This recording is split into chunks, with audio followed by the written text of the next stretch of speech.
added, "What do you mean about my feet, anyway? What's wrong with them?" "They're not dancing," said Princess Mirror-Belle, leaping out of the mirror into the changing room. She was wearing an identical leotard and ballet shoes to Ellen's, and a hairnet too, though she pulled this off and flung it to the ground with a shudder, saying, "I must have walked through a spider's web." Then she began to prance around the room, pointing her toes and waving her arms. "Stop! You'll tire yourself out before the class has even started," said Ellen. "I can't stop, and I'm surprised that you can. I think you should take your shoes back to the elves and complain." "What elves?" asked Ellen. But already Mirabelle had opened the door to the studio and was dancing in. Ellen followed her with a sinking feeling. The other girls in the class were standing in a line waiting to curtsy to Madame Jolie. Ellen and Mirabelle joined the line. Some of the girls tittered as Mirabelle continued to dance up and down on the spot. "Who's she?" asked one. "She looks just like you, Ellen," said another. Madame Jolie had been talking to the lady who played the piano, but now she turned round to face the class. "Bonjour, mes élèves," she said. This meant, "Good day, my pupils," in French. Madame Jolie was French, and she always started the class like this.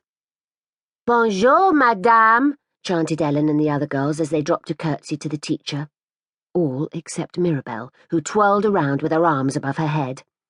"Little girl on the left, that is not a curtsy," said Madame Jolie.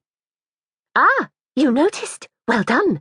Mirabelle jiggled about as she spoke. "No, I never curtsy, except very occasionally, to my parents, the king and queen.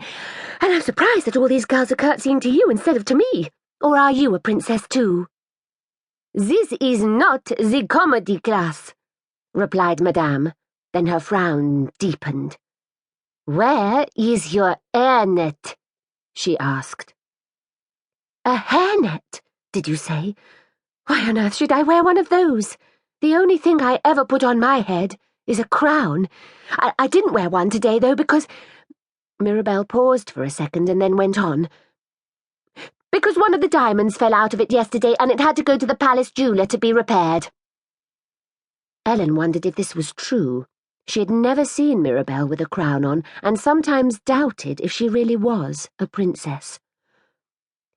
"If you forget the hairnet one more time, you will leave the class," warned Madame. Then she ordered the girls to go to the bar. "We will practice the pliés. First position, everyone?" Ellen and the others held the bar with their right hands, and with their heels together turned their toes out. Then, as the piano started up, they all bent their knees and straightened up again. Ellen couldn't see Mirabelle, who was behind her, but she could hear a thumping sound and some stifled giggles. "No, no, no!" exclaimed Madame. She clapped her hands to stop the music and then wagged her finger at Mirabelle.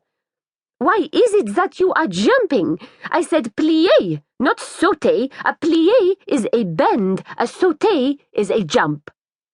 She demonstrated the two movements gracefully. "It's no use telling me that," said Mirabelle, leaving the bar and dancing up to Madame. "It's my ballet shoes you should be talking to." Some of the girls giggled, but Madame was not impressed. "Do not argue, and keep still," she ordered Mirabelle. "But I can't," Mirabelle complained. "I did think that you might understand about my shoes, even if Ellen doesn't. I can see I'll have to explain." "There is no need for that," said Madame, but Mirabelle ignored her.